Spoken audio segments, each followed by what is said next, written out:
friends, welcome to Madras Samayal. இன்னைக்கு நம்ம Madras Samayalல நல்லா மெதுமெதுன்னு பஞ்சு போல இருக்கிற சாஃப்ட் இட்லி எப்படி பண்றதுன்னு பார்க்கலாம். இது பண்றதுக்கு நம்ம எந்த கப்ல வேணாலும் அளந்துக்கலாம்.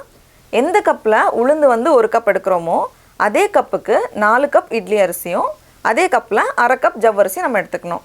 அதுக்கு அப்புறமா பேருக்கு 4 ல இருந்து 5 வெந்தயம் சேர்த்துக்கலாம். வெந்தயம் வந்து அதிகமா சேர்த்த கூடாது. வெந்தயம் சேர்க்கலனாலும் பரவாயில்லை.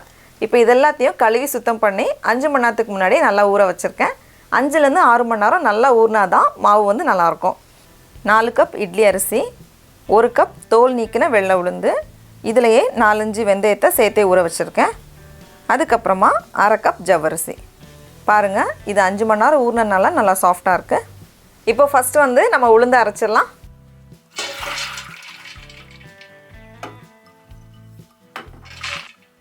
இதை வந்து நல்லா பஞ்சு போல வரது வரைக்கும் நம்ம இதை வந்து அரைக்கணும்.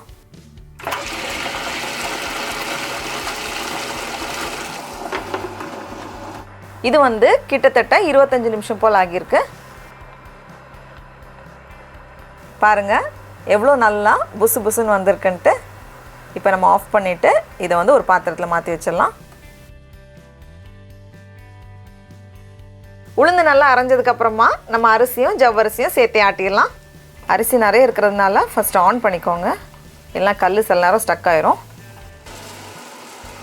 கூடவே ஜவ்வரிசியும் சேர்த்துட்டு இது அரையட்டும்.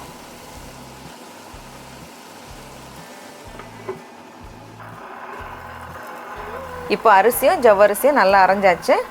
நம்ம ஆஃப் பண்ணிவிட்டு இதை உளுந்தோடு சேர்த்துடலாம்.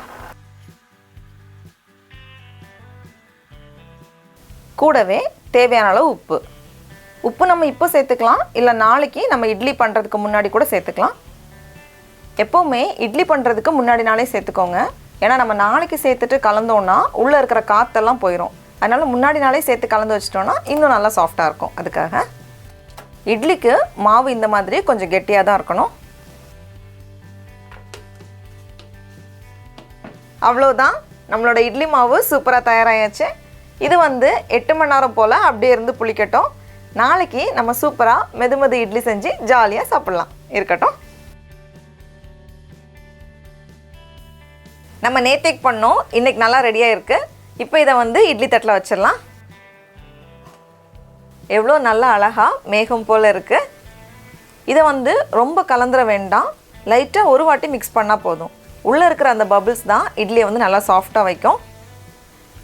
இப்போ இதுலேருந்து ஒரு கரண்டியை எடுத்து இட்லி தட்டில் வச்சுருங்க. இட்லி தட்டு கீழே எண்ணெய் தடவிக்கோங்க ஒட்டாமல் இருக்கிறதுக்காக.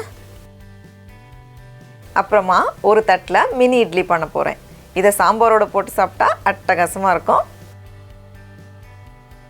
இப்போ இட்லி தட்டில் ஆவி வந்ததும் இதை உள்ளே வச்சிடலாம். உள்ளே வச்சுட்டு மூடிடுங்க. கொஞ்சம் நேரம் இது வேகட்டும். இப்போ ஒரு 10 நிமிஷம் போல் ஆகியிருக்கு, ரெடி ஆகிருக்கும். நம்ம ஓப்பன் பண்ணி பார்த்துடலாம். இதை உடனே இட்லி தட்டிலேருந்து எடுக்காதீங்க, ஆறுனதுக்கப்புறமா எடுத்தால் தான் கீழே வந்து நல்லா ஸ்மூத்தாக வரும். கொஞ்சம் நேரம் இது ஆறட்டும்.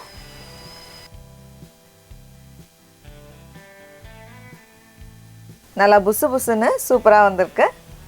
பாருங்கள் எவ்வளோ நல்லா சாஃப்டாக இருக்குன்னு. இப்போ இதை நான் ஓப்பன் பண்ணி காமிக்கிறேன். நல்லா மேகம் போல் நல்லா சாஃப்டாக இருக்குது.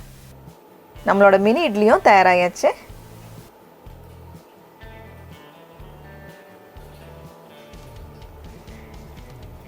இப்போ இது மேலே சுட சுட சாம்பார் ஊற்றிட்டு நம்ம சூப்பராக சாப்பிட்லாம்.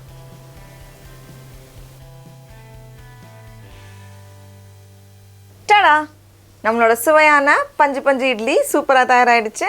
நீங்களும் கண்டிப்பாக இந்த இட்லியை வீட்டில் ட்ரை பண்ணி பாருங்கள். உங்களுக்கு இந்த வீடியோ பிடிச்சிருந்துச்சுன்னா மெட்ராஸ் சமையலுக்கு சப்ஸ்கிரைப் பண்ணுங்கள். நாவின் சுவை எறும்புகள் மலரட்டும்.